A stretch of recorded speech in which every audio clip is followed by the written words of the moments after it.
Okay, I think I alluded to this earlier. The IRS is going to attack you right off the bat if you're a full-time employee. Here's how they're going to do it.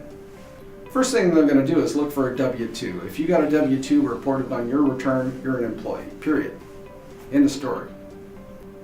Here's where you get screwed. There's case law that says the following.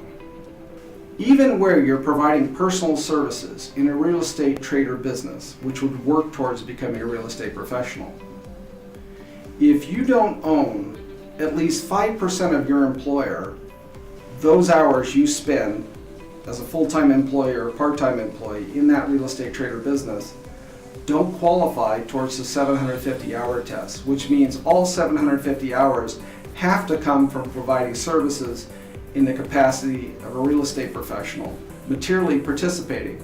And each one of those hours has to qualify and not get parsed out as they're doing the math. Auditors take this very blatant position. If you're a full-time employee, that requires 2,050 hours a year minimum, which leaves little time for you to come up with the 750 hours in your life to meet the real estate professional status because of material participation. All 750 hours have to come from actually participating in your rental real estate activities. You get none of those hours from being in a real estate trade or business if you get paid on a W-2 and you don't at least own 5% of your employer. You know what's really important and frustrating to me is that this 750 hours requirement is not impossible to meet, even if your time spent as a full-time employee doesn't count. But in an audit, they will routinely treat it as I-1 right off the bat.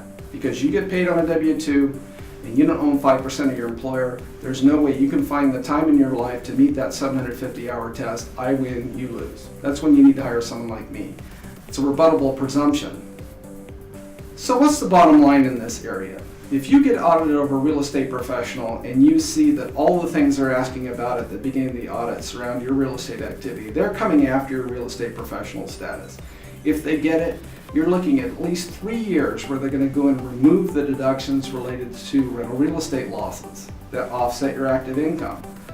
The more entrenched and the larger those losses, the more it's going to cost you, the more you need to fight this. Now listen, I can tell you that a lot of these audits are losers. If you don't have the evidence to prove that you materially participated, first of all, fabricating that evidence is a felony. I'm not going to have you do that.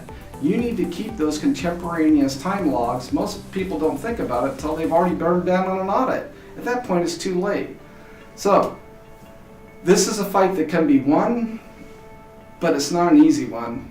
And you really need to hire someone who's dealt with a lot. I have. And guess what? If it is a crash landing, if you are going to lose that, you want somebody that's not going to go tilt at windmills, run up a bunch of legal bills, and you have those bills in addition to losing real estate professional status. I won't do that to you. Anyways, thank you for watching this video, and if you have any questions, I'm more than happy to speak on these topics.